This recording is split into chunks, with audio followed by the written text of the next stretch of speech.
બનાસકાંઠામાં ક્ષત્રિય રાજપૂત સમાજ લોકો રૂપાલા સામે લાલ ગુમ ટિકિટ પાછી ખેંચવાની માંગ સાથે વિવિધ સંગઠનો દ્વારા રજૂઆત કરવામાં આવી।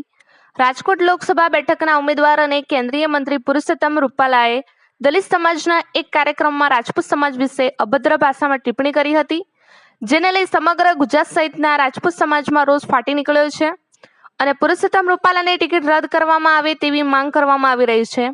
ત્યારે આજે જિલ્લાના મુખ્ય મથક પાલનપુર ખાતે રાજપૂત સમાજના વિવિધ સંગઠનો દ્વારા રેલી યોજવામાં આવી હતી અને પાલનપુર ખાતે રજૂઆત કરવામાં આવી હતી અને પુરુષોત્તમ રૂપાલાની ટિકિટ રદ કરવામાં આવે તેવી માંગ કરવામાં આવી રહી છે।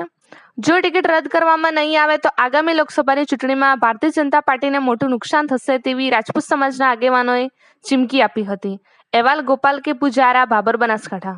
આજે બનાસકાંઠા સમગ્ર રાજપૂત સમાજ તમામ સંગઠનો અહીં માનસિક રોગી રૂપાલાના વિરુદ્ધમાં આવેદન આપવા માટે ભેગા થયા હતા।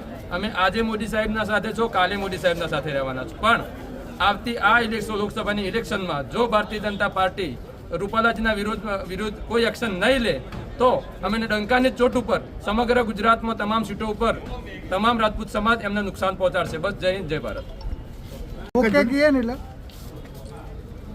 ઓકે, આજે પાલનપુર ખાતે અખિલ ગુજરાત રાજપૂત યુવા સંઘ બનાસકાંઠા, રાજપૂત કરણી સેના બનાસકાંઠા, મહાકાલ સેના બનાસકાંઠા જે રૂપાલાજીએ રાજપૂત સમાજ વિરુદ્ધ નિવેદન કર્યું એના બાબતમાં એમના વિરુદ્ધમાં આદરણીય કલેક્ટર સાહેબશ્રીને આવેદનપત્ર આપવા અને રૂપાલાજીની ટિકિટ રદ કરવામાં આવે અને એમના માથે કાયદેસરની કાર્યવાહી કરવા આવે એવી અમારી તમામ સંગઠનોની એક અવાજે માંગણી છે। આપનું નામ?